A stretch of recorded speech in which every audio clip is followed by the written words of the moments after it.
Ropafadzo mwanangu, ndanyora iyi tsamba kwauri nekuti ndinoziva kuti kuziva mbuya huudzwa, uye ndinokudisisa chaizvo mwanangu.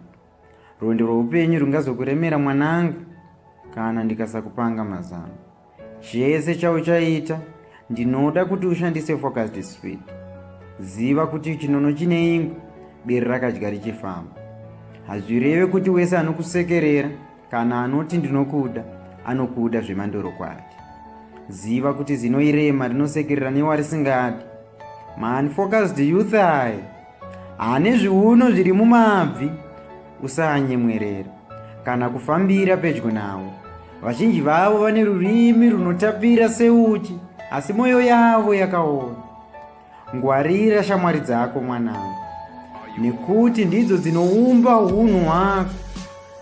Vese vasikana vanoita maprojects evakomana, siyana navo. Usatambira pedyo navo, usaita ushamwari navo, nekuti ukatamba navo ungagumisira wave kuita zvavanoita. Izvo zvinozondirwadza moyo mwanangu, nekuti unozoshoresa rudo. Usaramba ichi mwanangu, ziva kuti mashoko evakuru haawiri pasi. Unoziva here kuti ukasanganisa 2000 liters yemvura yakachena ne1 liter yemvura yakasviba, yese inobva yasviba mwanangu. Hapana mukana wekuti inobva yachena. Ziva kuti mago anoruma mutokonyi mwanangu.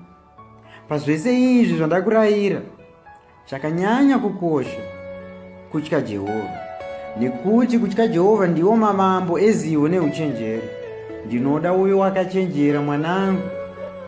Zvinozondidatisawo mune ramangwana.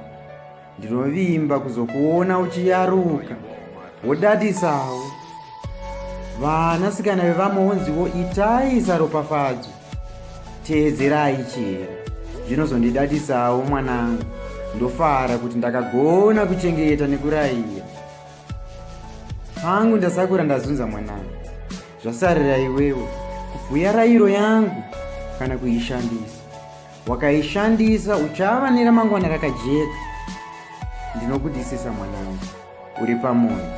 Stay focused.